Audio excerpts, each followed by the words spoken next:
What's up, everyone, and welcome to another exciting episode of Elevation with Chris Oram, the show where we talk to individuals who have climbed the ladder of success. Today is episode 31, and we have a very special guest. We have Ron Callis on the show.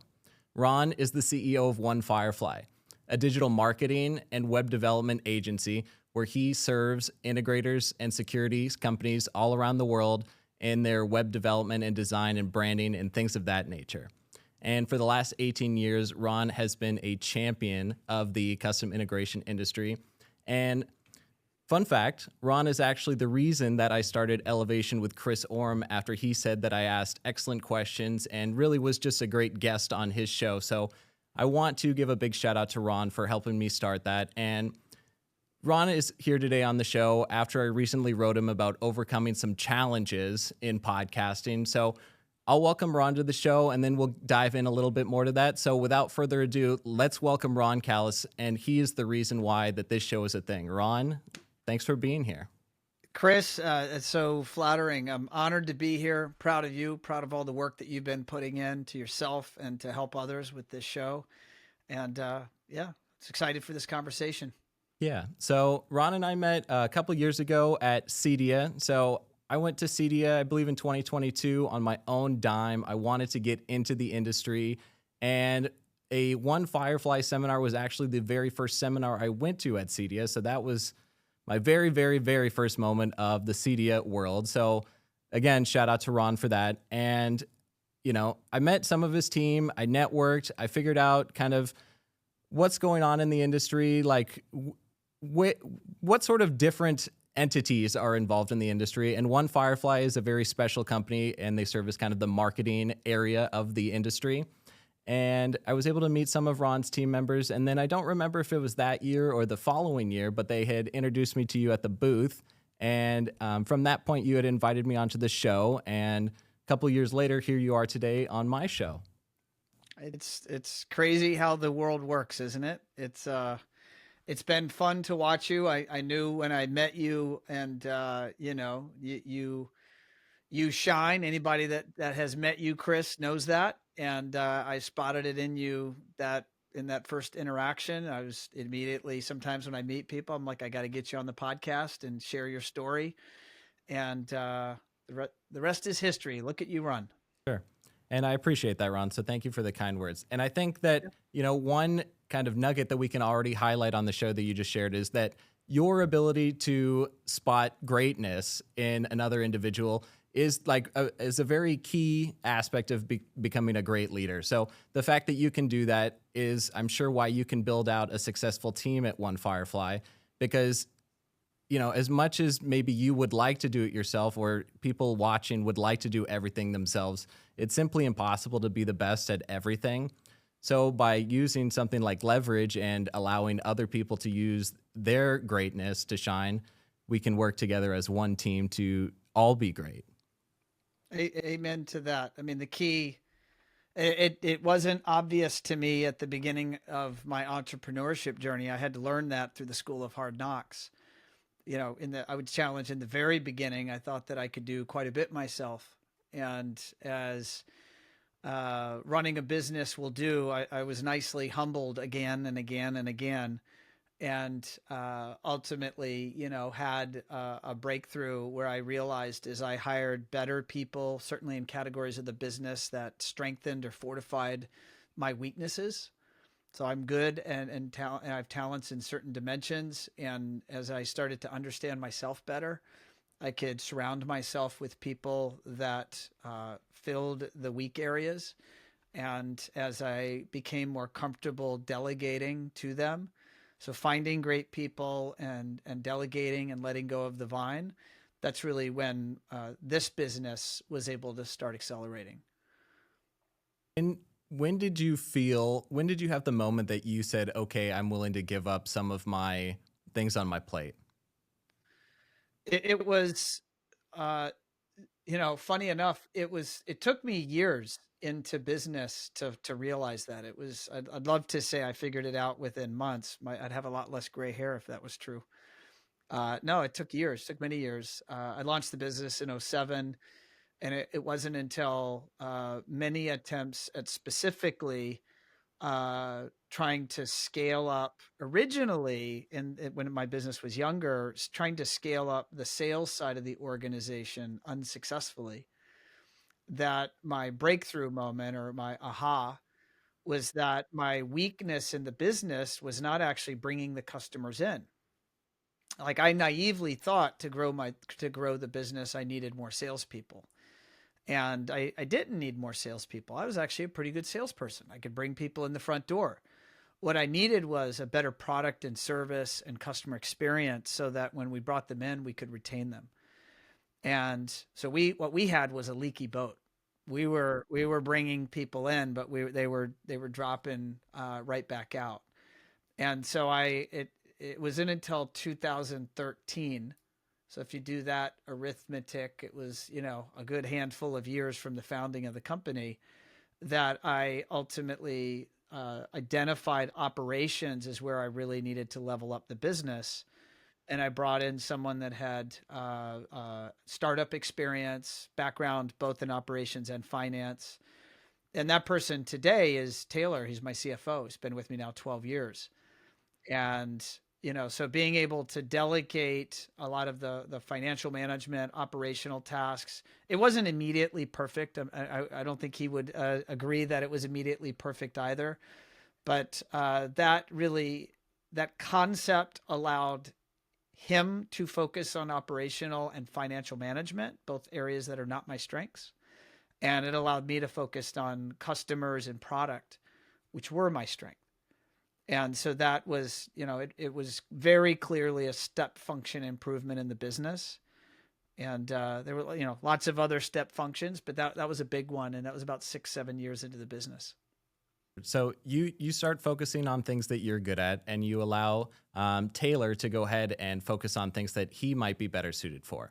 And you're operating One Firefly as a remote team. So I'm sure that comes down to a lot of trust. You have to trust that the person on the other side of the screen is doing what they say they're going to do. And I'm sure you figured that out rather quickly if that person is going to fulfill their end of the agreement or not. Yeah. So from that perspective, let's say, so obviously Taylor has grown with the company, so it did work out well. Quickly, you might find that another one of your team members is it's not working out well. Are you quickly making moves to correct that on a remote team? Like, I guess my question is, I want to dive in more how quickly you can find someone on your team that may not be pulling their weight remotely and identify that. Sure. So when Firefly, again, when you go back to the founding, we were all in an office, and we were in an office because I thought that's what you do. I thought you have a brick and mortar, and I thought you rent, you buy furniture and you put an office plotter. We were doing engineering drawings at the time, and I needed to be able to walk around the office and look over their shoulder. I'm not diminishing anybody. There's a lot of business operators that still feel that's necessary today. But in 2015, we made the move, operating on theory that, our clients actually never came to the office. Our clients were all over North America.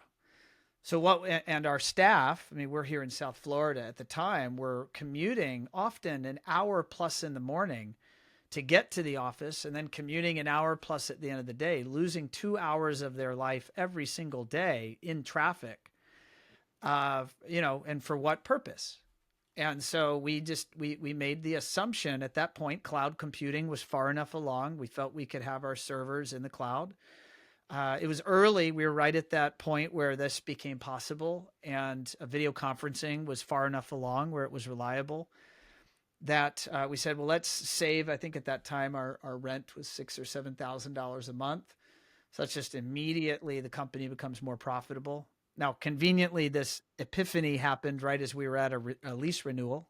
So like, let's not renew that lease, and let's move everybody to home offices. And it's fair to say that maybe some of those people operated well in that environment and some didn't. But as we grew and scaled the company, we successfully hired people that were comfortable being independent, loved the idea of working from a home office. And then you asked, well, how do you maybe keep them on task or know when to part ways? At the end of the day, I don't believe an employer or manager's job is to babysit or micromanage anybody. In fact, a lot of people would really hate to be micromanaged or to feel that that's necessary. And so if you hire the right people that are self-motivated, they wake up in the morning wanting to work hard and wanting to do excellent work because that's who they are as a human. It's not because they work for me, it's because that's who they are. And then I successfully go out and identify them and I bring them into my organization. And I make sure it's very clear to them what their tasks are, like what are their projects, what are their tasks. We give them great project management software. So they have a software environment to know what's obligated of them or what's required of them. And they have the ability to report back, through software and systems, where they are in a percentage completion of that task. Then at the end of the day, that task is either completed on time or not. It's completed with a high level of quality or not. And so we would only ultimately put someone on a roadmap, which is, our version of a PIP or a personal improvement plan, which is let's get this thing lined, let's get it back pointing in the right direction, or we're going to part ways. We would only move someone through a plan like that if ultimately they weren't doing quality work, weren't hitting time constraints, and with the support of management or other members of our team that might try to be coaching them, nurturing them, supporting them to make sure if they are lacking knowledge, let's address that. But if it's not a knowledge issue and they don't really have the capacity to get the quality of work we need done, then yeah, you part ways with those people. And so it's a matter of managers having standards and benchmarks for any particular role, knowing what normal is, what do we expect. I would go all the way back to the beginning of hiring. When you hire someone, not only hire the right person, but hire someone that clearly understands how they'll be measured, and make sure they're excited about that, and then rewarded based on that. Like, here's where the bar is. If you exceed the bar, here's how you make your bonuses and or commissions. And so just full transparency. What happens is when you're a business that does that, and it's certainly occurred to One Firefly, is you just start attracting people that's their perfect workplace. That's the type of company they want to work for. And then you do other work. I don't know if you want to go there or not, but you do other work to maintain the sense of community and culture that make it a great workplace. Like, you might be working from your home office. I mean, I'm working here from my home office, but my goodness, I've probably been in meetings with 15 different people at One Firefly today where everyone had their camera on. Like, One Firefly is a camera on workplace. If you're in a meeting, your camera's on. Right? So no one's coming to work in their pajamas, and they're ready to work. You're here. I see you. I can see eye contact. I can see facial expressions. You can see mine. So much of communication is nonverbal. So being able to communicate with that visual, it was a mandate. I mean, right in January of 2016, we were a camera on workplace. And that was just one of the little details of us going virtual.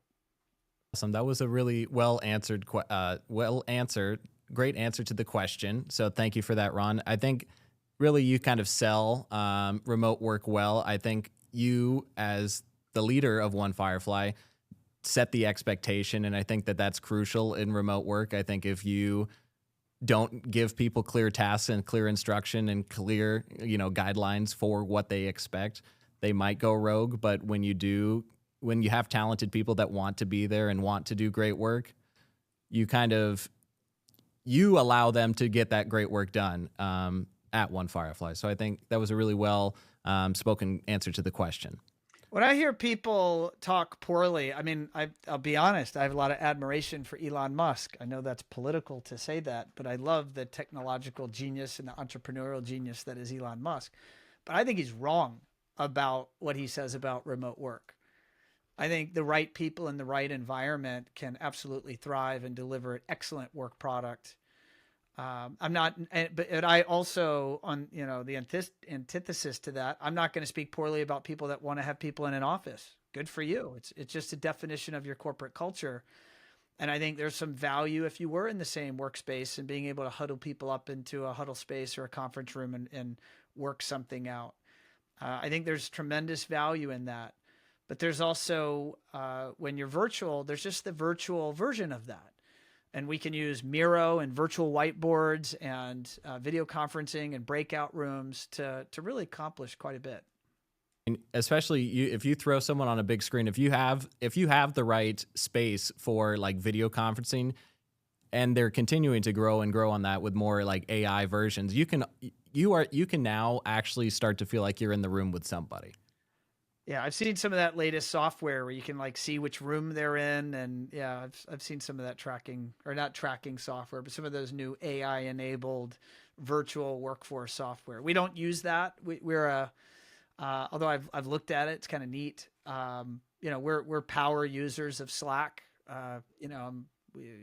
We're inside of that, whether personal channels, client channels, and all sorts of flavors of everything in between. There's thousands and thousands of conversations happening every day at One Firefly inside of Slack, or maybe not every day, but certainly every week. I think a typical month for us has something around 40 to 50,000 messages posted inside of Slack from our team, and either public or private channels. Or feel in your remote company that you or your people get overwhelmed by too many softwares, right? So I heard someone say that it's not IT, it's really like application T now. Like, I don't necessarily. I want to say yes and no. I know that's a cop out answer. We have a tech stack at One Firefly that our team uses in their day-to-day workflows, and I think within those constraints, it probably feels pretty well tamed, pretty controlled. We try to not modify that or for example, throw the newest AI tool at people every day. I'm not saying some of that might not have happened in early 2023 when AI was all the rage, but I think we don't do that today. And where we do experiment with new software or tech that might be appropriate for the company, we do that in sandbox environments, usually in breakout groups where there's people there vetting a tool so that we're not disrupting production or operations in the company. And there are appropriate people involved to try to vet pieces of software or tools that might be useful to us. But we test them out, and only if they pass through that process would they be exposed to the team and programmed into processes. Want to shout out any software that has you excited right now that you might be testing out? We're power users of OpenAI, ChatGPT.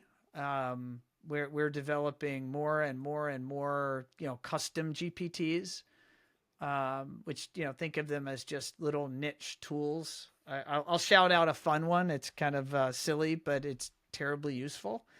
At One Firefly, Ron Callis, I've historically leveraged a lot of my client management experience, 26 years of working with small business owners across the world. And, so when I'm in an interaction, whether I'm selling something or I'm maybe helping a salesperson or account manager solve a problem with a customer, they'll bring me in, and I love to do that. I love to do it from a coaching and support standpoint, demonstrating to our team kind of how to maybe think about things or what are frameworks to think about situations. But what I can do that feels almost natural, and I don't have to think; it just happens because of my experience. To the younger member of our team, the younger professional that wants to excel, they don't have that experience.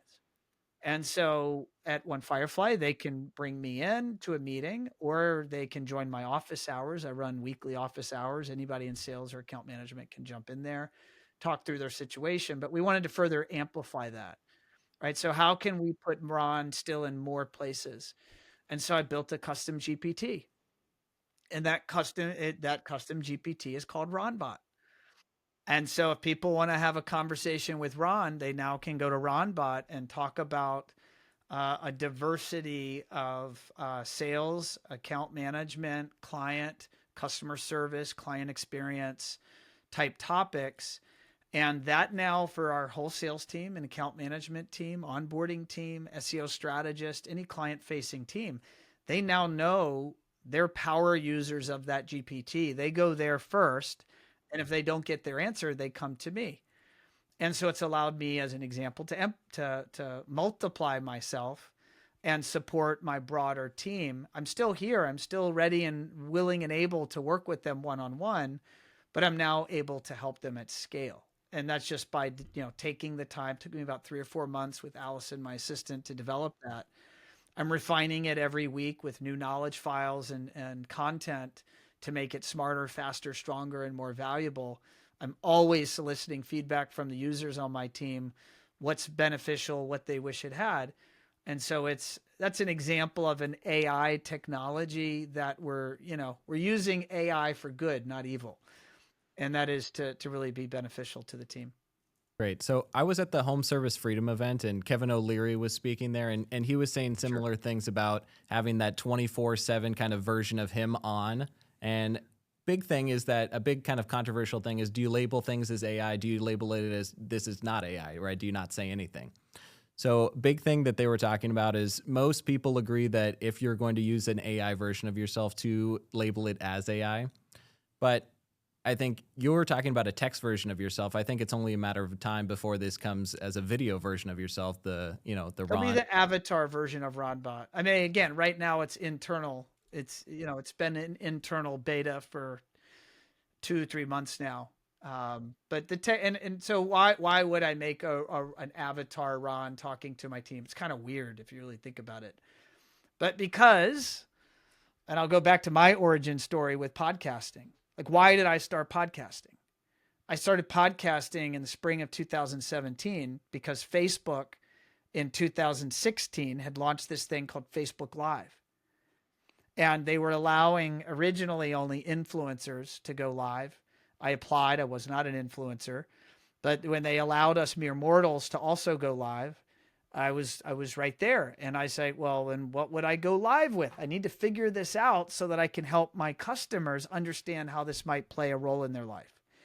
And so that's where Automation Unplugged was born. We launched in April of 2017 as a Facebook Live show where I was interviewing integrators about their businesses and about their lives and experience.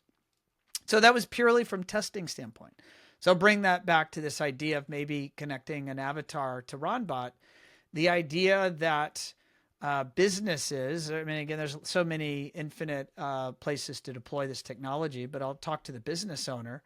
I could totally imagine the role where you might in the near future have an avatar on your website that's able to offer customer service and able to explain elements of the solution offering, maybe talk about brands and applications. And that avatar then is going to be backed with a brain or an AI knowledge file, a natural language programming and or machine learning backend that knows stuff because you've given it knowledge, and it's going to deliver a customer experience.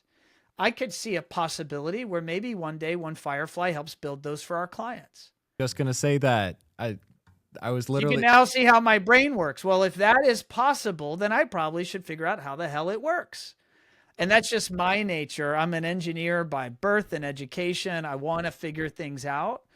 And because if I figured it out, then I can speak first person about it. I can talk with my team about it. I ultimately would not, as in this hypothetical example, I would not necessarily be the production team that's engineering the product for the market, but I would be a contributor in that role with first person experience.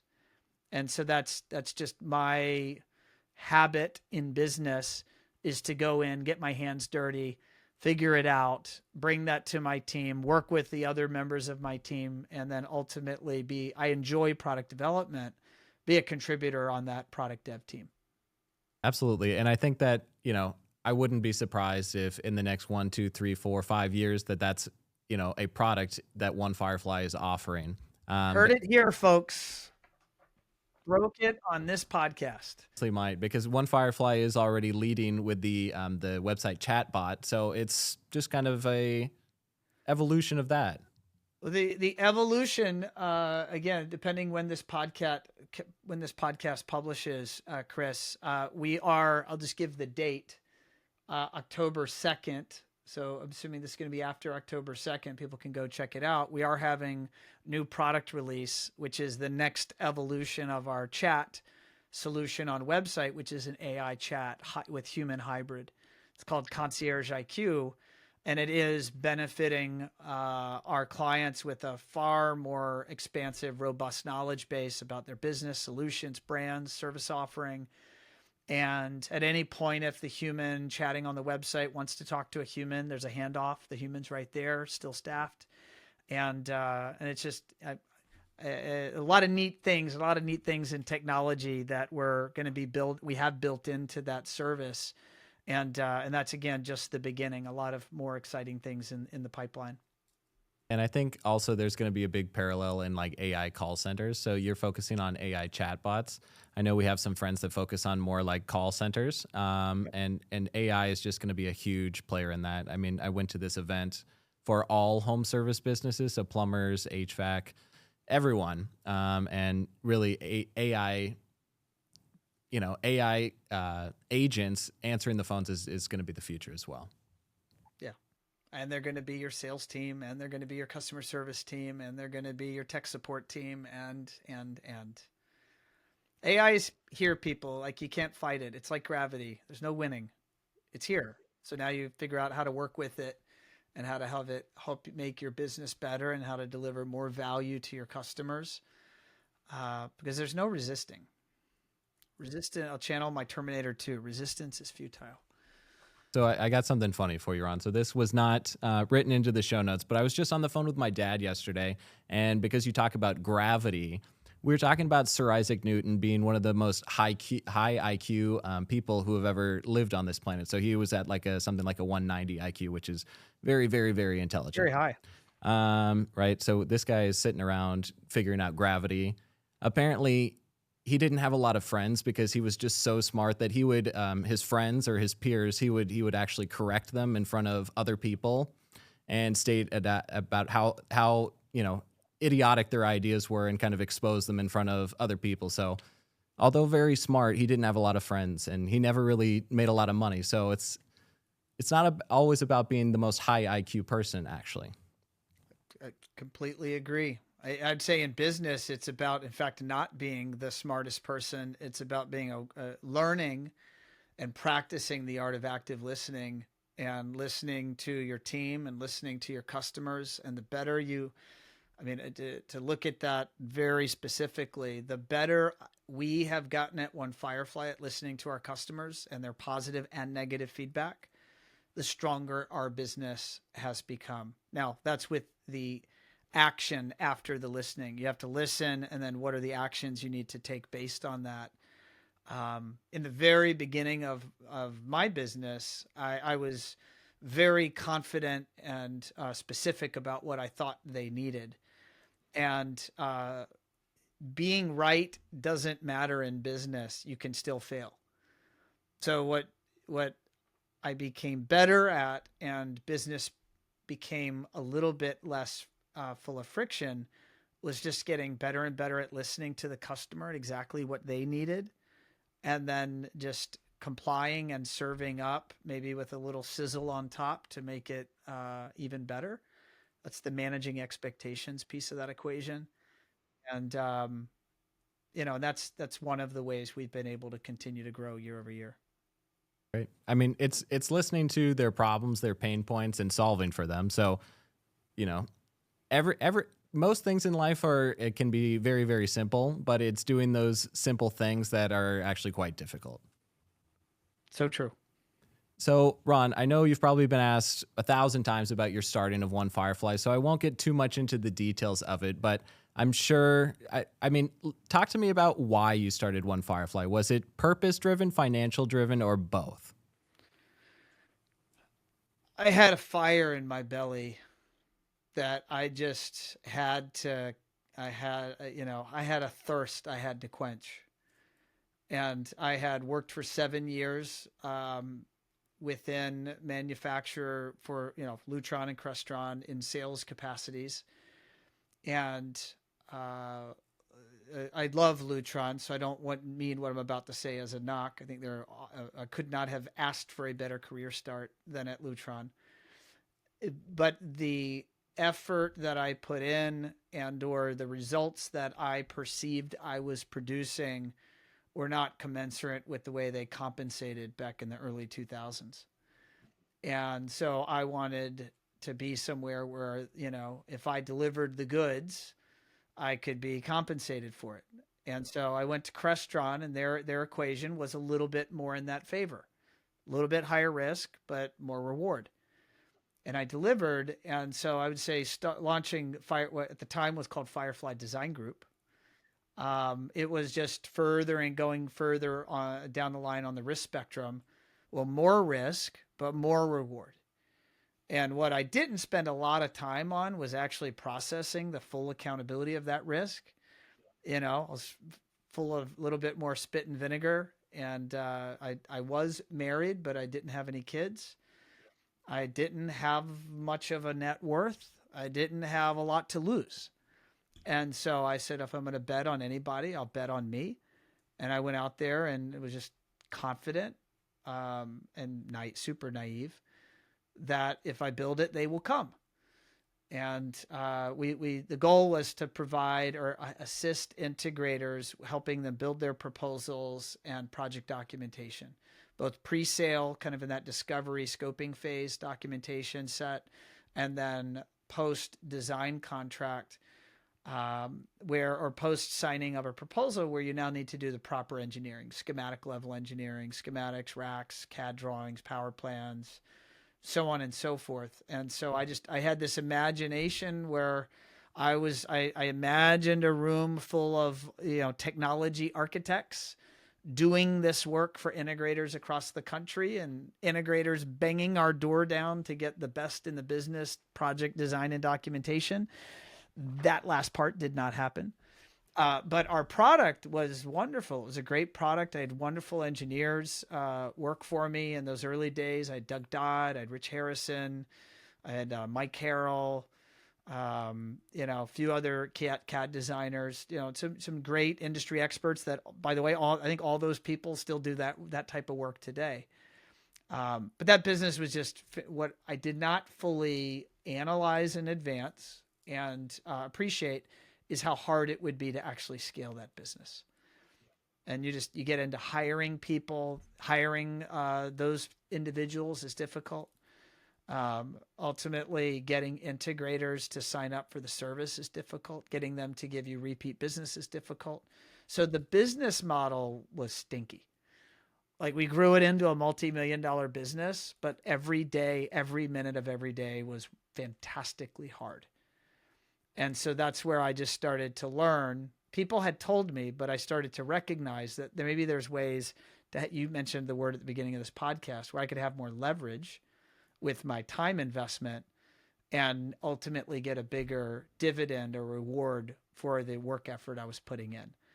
And that's where the pivot, we pivoted into multiple other services, but ultimately the marketing category, I loved it. I love to talk creative. I love to talk marketing and branding. I've since, gone to school and read up and studied and become an expert on the subject. In the beginning, I wasn't.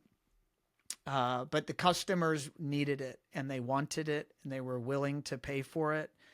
And it was just a better business. So it ultimately pivoted.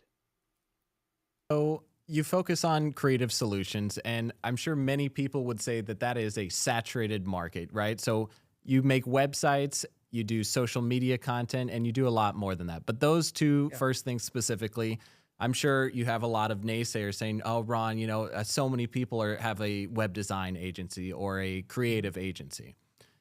What did you think to those naysayers? Did you respond? Did they get into you? Like, how did you react to those comments?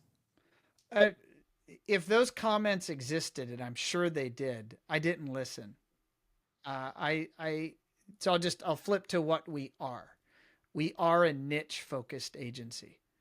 And so although there are many generalist agencies across the United States and across Canada, which are our primary markets we serve, there are very few individuals, much less agencies, that stay singularly focused on this space. And it's even more rare air. And I'm proud to say, of the size of One Firefly, I mean, we're in the rare air of, there's about 5 to 5% or so agencies reach our size or bigger in the United States. And it's not bragging. I'm just saying it's hard to grow an agency to the size. I mean, we have almost 70 people on staff. We've been a little bigger. Right now we're around 70. And that's because growing a marketing agency, it's tough. I mean, all businesses are tough, but this is tough as well. But most marketing agencies out there are, I would say sub 1 million. And, that's the vast majority in revenue. And maybe, the next tranche maybe is like a $3 to $4 million agency.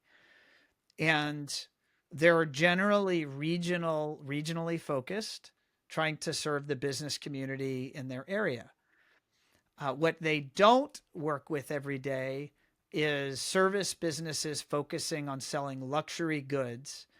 What they don't work is with the diversity of portfolio of solutions that our integrators work with. They don't work with all of the brands that are first name lexicon for all of the people and staff at One Firefly. And so if someone ultimately engages us, what they're getting is specialization. And specialization is a premium service. We have chosen to make their life easier by us focusing on this space so that ultimately, well, why would they pay a premium? And they do pay a premium. We're not the low cost vendor. It's because we require less of their time.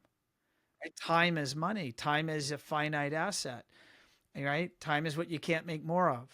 And so when they engage us, in the sales process or ultimately in the execution of a project or ongoing service, we're going to require less of their time to, on an ongoing basis, deliver quality services that help them hit the target or grow their business.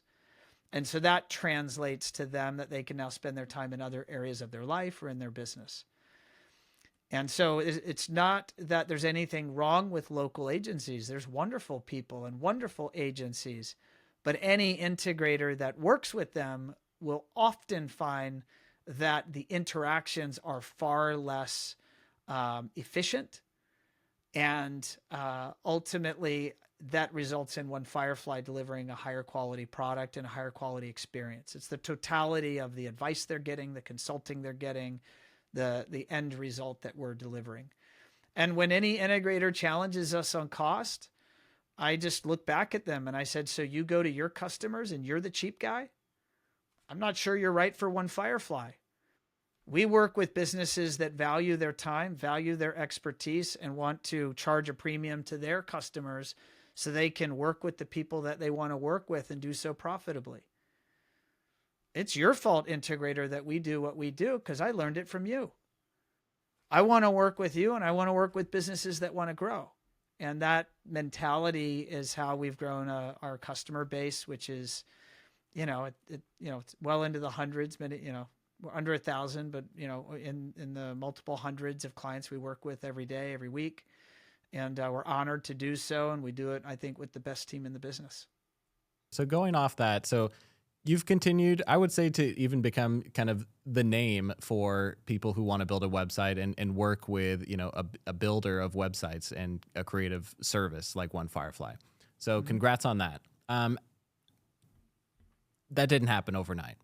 So that's been the last 18 years in the making. How would you describe that progression kind of going forward? Can you remember some of your earliest clients that you had to pitch on these types of services? And when did you start gaining traction and you start really seeing some good growth?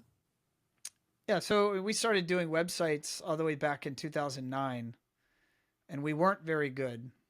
And every project was hard. And every customer was fantastically difficult to please.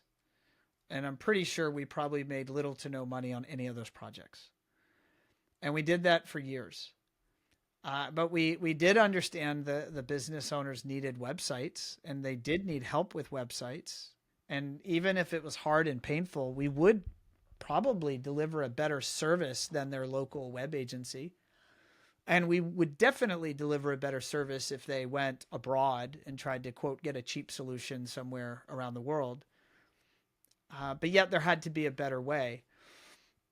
And at that time, I'd say early in the 2000s, I had bought a home, and it was what I'd call a semi-custom home. And I had gone to a design center, and that design center had taken me through a very regimented process of picking my upgrades. And I picked the doors and the door handles and the tiles. Anyone that's bought a house has gone through this process. And that was always in the back of my brain. How could I take that concept of systemization, constructing pre-designed frameworks, right? I'll just give a very simple low-hanging fruit. Like integrators often have pictures of their projects. We could call that a gallery. Well, if dealer A orders a gallery, they're probably not the only dealer that's ever going to order a gallery. So why don't we go design a whole bunch of gallery options so that now when the customer comes to us, I can say, do you want a gallery? They go, oh yeah, I want a gallery. Well, great. Here's 6 you can pick from. And they pick one. And they feel that they had the right and power to make the decision. And I know that when my team receives that order, they're going to know exactly what that customer is expecting to receive. The management of expectations. Customer wins, and One Firefly's production team wins. And so we applied that concept, built it in 2013. I was involved in that product development with members of our team, including John Baskerville at the time and others. And then we launched it in July of 2014. And from July of 2014 until the present, I don't know if I'm telling a secret here, but it's October 2025. We've sold 5 to 7 websites every month since then. It just turned the machine on. Like the machine was primed. The machine's been running constantly since, and we've evolved the product, expanded the product, as technology and standards have changed, as SEO and online visibility standards have changed. As content expectations for media have changed, like the product's evolved. But we just evolved with it, and it's been a wonderful, it's actually it's a small part of our business. It's less than 10% of our revenue is that website business, but that website business is steady. And it's, people give us a call, and we often get at bats. We don't win every project. I think anyone that doesn't hire us makes a mistake, but we don't win every project. And some people want to go try their own ideas. Often they'll come back to us and go, okay, can you help us? And we go, yeah, let's go. And we help them. And we get a project done typically in 60 to 90 days. And the alternative path they tried, was not going very far 6 to 9 months into the project. Because the integrator, the business owner, thoroughly underestimates how hard it's going to be if they don't work with someone like One Firefly. So it's a neat business. It's been fun to evolve over the years. Awesome. And I think one of the great things about working with someone at One Firefly is that, as an integrator, before you even have the first conversation with One Firefly, they already know a lot about your business, your pain points, like what business you operate and how they can best serve you. So I think, just to kind of give a recap of what you said, right? That's the advantage of working with One Firefly. It's just more efficient. I mean, net, an integrator might spend 5 to 10 hours with us total from beginning, middle to end of getting a website project launched. And if they have image assets, great. If they don't, we have them. If they want to participate in copy, great. If they don't, we'll write custom copy for the whole site. Right. So it's if they want a large site or small site, it's like we always talk about, we're Switzerland. I don't care if you want a large site or small site. We want you to be happy. So like, what are you trying to accomplish with your messaging and your branding? And that's going to dictate what lands as the result of your website. And, or if you have budget constraints, maybe you've allocated, you have a pot of gold you've set aside to really build that website of your dreams that generates leads and has people excited. And if you have that, then let's work within those constraints. And that's generally what our customers find when they work with us on a project. Nice. Very cool. So I got 2 things I really want to talk to you about. So, Sure. Podcasting. So prior to the show, we talked about that I had overcome some obstacles with my podcast. And, prior to me even starting the podcast, I thought, a couple bad things could happen. Someone would ghost me, not show up for a show. A guest would ghost me, potentially I could not be recording the audio for a show. And I had a falling out with the previous studio, and, it definitely bummed me out. I lost 2 episodes of the podcast. So it was definitely something that, I didn't feel great about. But I had so many learning lessons kind of along the way about like ownership of your show. We've now gotten control back of our, Spotify and Apple Music, things like that.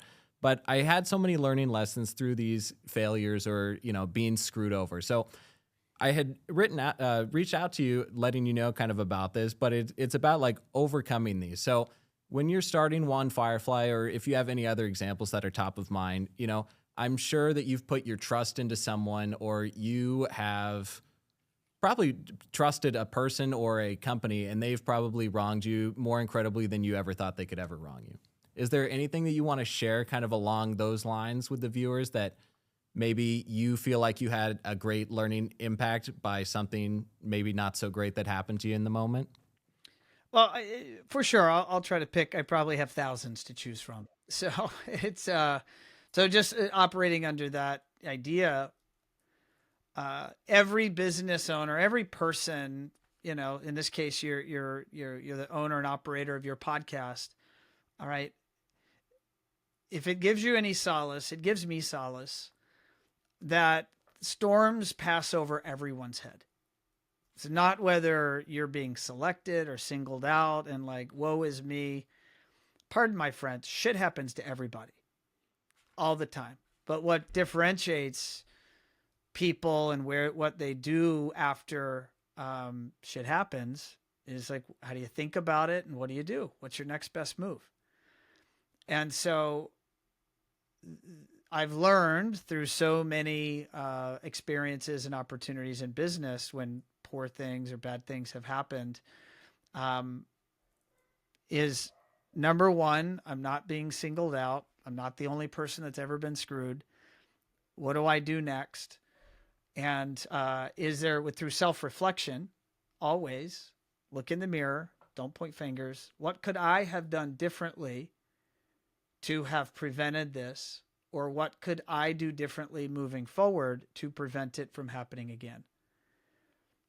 And so, I mean, I that act alone, I can say as the leader here at One Firefly, when I'm involved in any sort of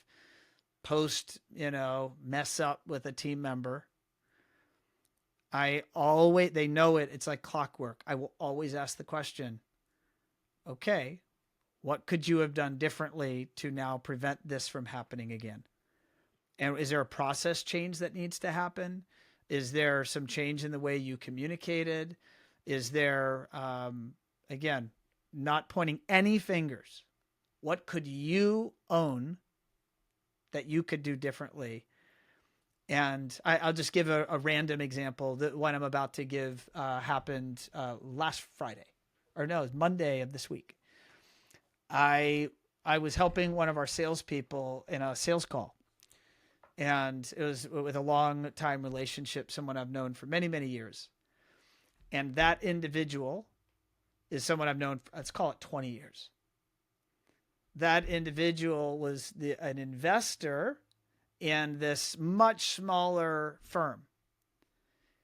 And that much smaller firm, and through this sales process, which I won't bore you, Chris, or the audience with, they had made some very big, bold claims about what they wanted to accomplish in their business.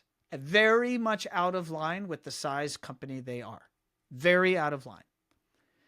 And under all normal circumstances, and I was leading in this case, I was leading the interaction. I would have zoomed in on that person and I would have pulled the threads and I would have dissected and learned, like, this is not adding up. But I was paying attention to the person that I knew for 20 years. And that person was nodding their head and agreeing and like high-fiving me every step of the way through the conversation. Like, you nailed it. Yes, that's what we're going to do. And in the end, we did not get the business. the smaller company came back to us and said, yeah, not a prayer's chance in hell I could afford what you just recommended. We can't do that. Very polite, but like, are you crazy? And I'm restating. He's like, and then he restated the scope, which was the literally opposite of the scope he had told us he wanted the week before, like diametrically opposite side of the spectrum. And when I did the post analysis with my account executive, he and I were talking through it, and I said, I failed you. His name, my guy, Steven. I said, I failed you, Steven. I failed the customer because I was paying attention to the party that I knew who has a business 10 times the size of this small operator. And this small operator, we were not extracting truth in that conversation because they were playing to us and they were playing to their investor. And we were not actually learning their fears, their anxieties, their pain points, what they really wanted to do, what they were really ready and able to take on in the year ahead. And I said, I failed. But it won't happen next time. You learned. And so that's just an example. I mean, opportunities where I've failed in business, I mean, they're countless. I've been harmed by lawyers, harmed by consultants, harmed by,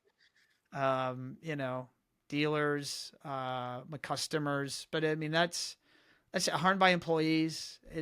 That's just life. If you want me to really work, I probably could give you an exact example, but I'm just saying at this point, I guess what I always expect is things will surface, and it's just how do I manage it? And I just try to be better for myself and better for my team, this many years in than certainly in the early years of the business where I might hyperventilate and overreact. I try not to do that these days. And even some of those moments, like the moment I'm talking about specifically for me, right? Like I had trouble sleeping that night, right? It really like took a dramatic toll. And I'm sure moments in your life, there's been nights where you had trouble sleeping because something just isn't sitting right with you, especially from business or something like that. So I have a little secret, a sleeping secret. Okay, so two things. One is I've recently started practicing something called breath work, which is a great technique to, improve your RHV, improve your VO max, decrease your resting heart rate, and help you sleep better at night. And then the other, this sounds super silly, but the problem of sleeping at night when things go bad in business, because things go bad in business all the time, or maybe they're not even bad, maybe things super exciting, but it could disrupt your sleep. You have to get a good night's sleep. You have to prioritize a good night's sleep. And so aside from trying to eat early, aside from not trying to do things late at night or be on your phone, when I'm laying in bed and I find my mind racing, my little trick is that I learned this technique is that I'll count from 100 to 1 backwards. But every time I say the number in my head, I have to visualize the number. And I won't allow myself to go to the next number until I visualize the next number. I don't think I've ever made it past 70. I have never remembered making it past 70. So I don't know if anyone out there thinks I'm nuts, or maybe try that and tell me what you think. But it really takes active control to settle your mind and take your mind off of the day to day and acknowledge that when, there's stress or drama or problems you're trying to solve, aside from maybe telling yourself right before you go to bed what the problem is you want to solve, let your subconscious do the work.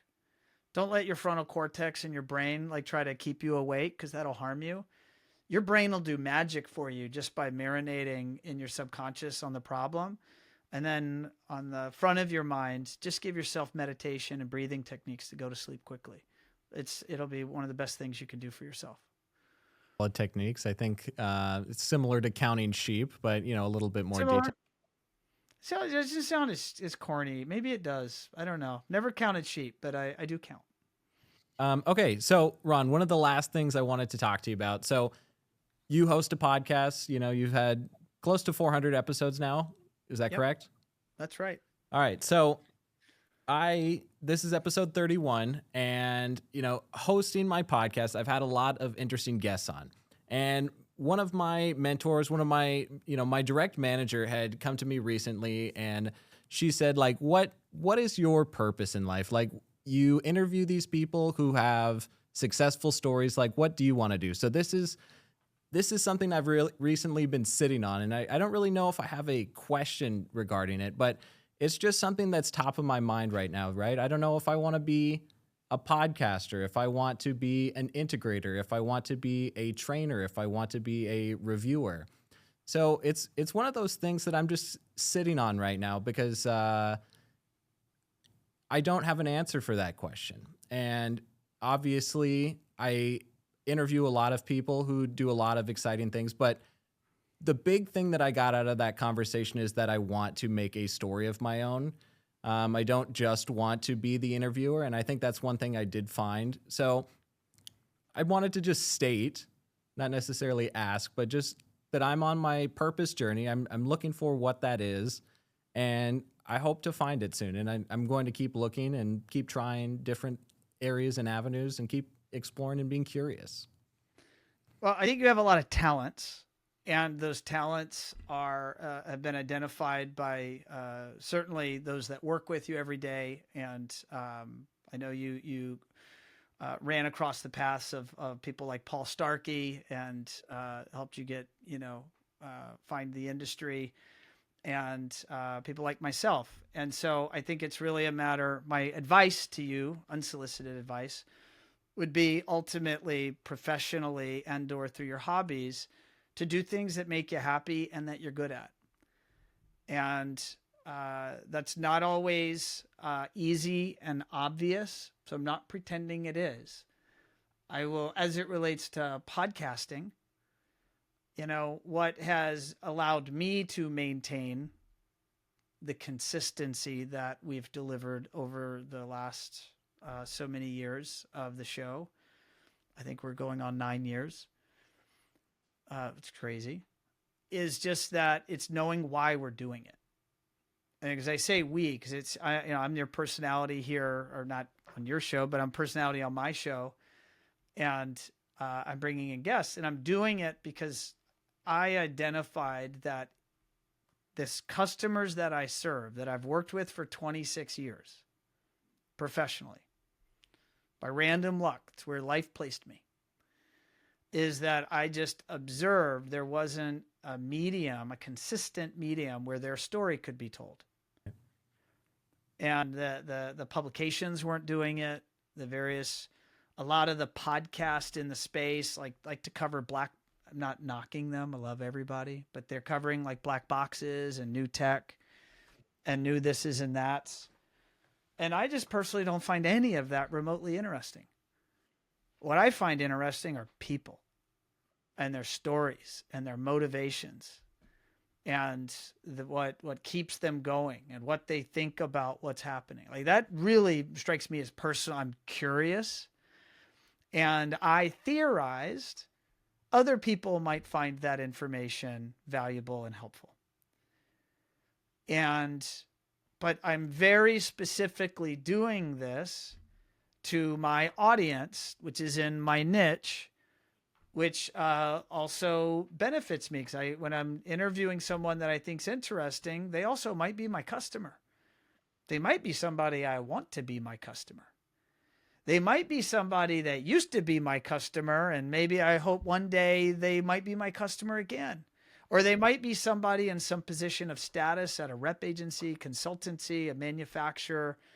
And what's neat when you have a podcast is it's not 100%, but people like to be interviewed.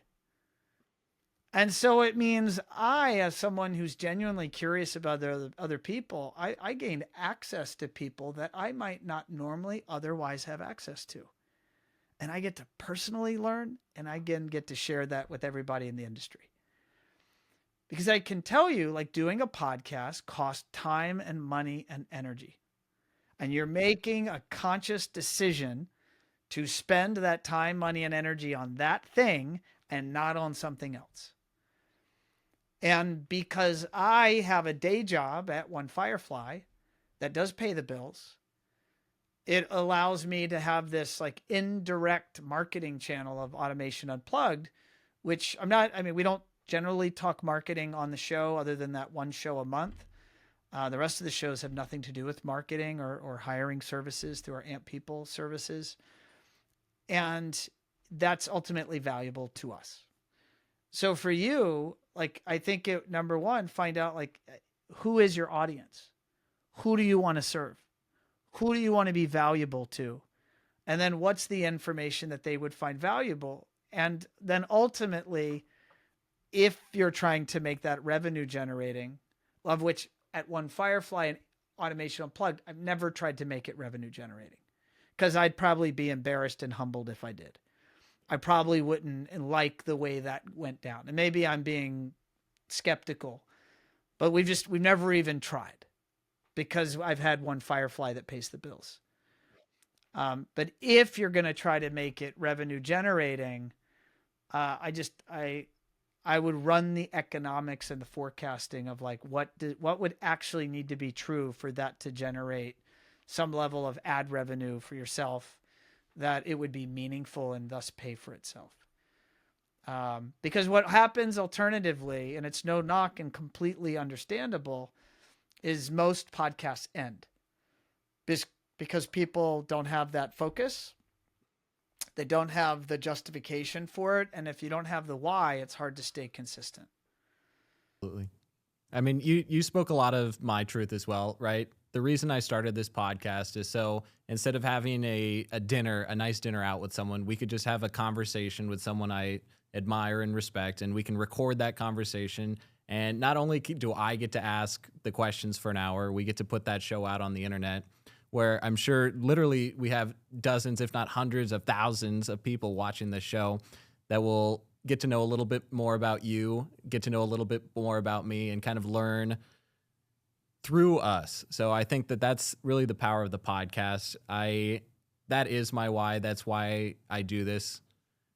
When I pick up the mic, I just kind of get in that flow state, right? Like, we're about to wrap on today's show, but I just want to say that having a podcast, having you on my podcast has been a great full circle moment, Ron. So thank you for being here today. Thank you for sharing all that wisdom.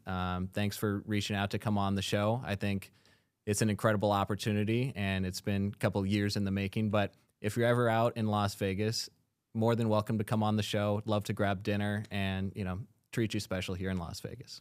Awesome. I appreciate that, Chris. And One Firefly, I guess I'll break it here on your show. I know we're over time, but One Firefly is going to be participating in 2026 in the Origin gigs in Las Vegas every month. So we are going to be, I'll be in Vegas. I'm saying we, the collective One Firefly, but often myself with others will be there in Vegas quite a bit in the coming year. So I'll be taking you up on that offer. Just down Sunset. We're like 10 minutes away, like very, very close. Let's go. It'll be fun. Cool. Ron, thank you so much. And this has been episode 31. Thanks for being here and being our guest, Ron. My pleasure, bud. Be well.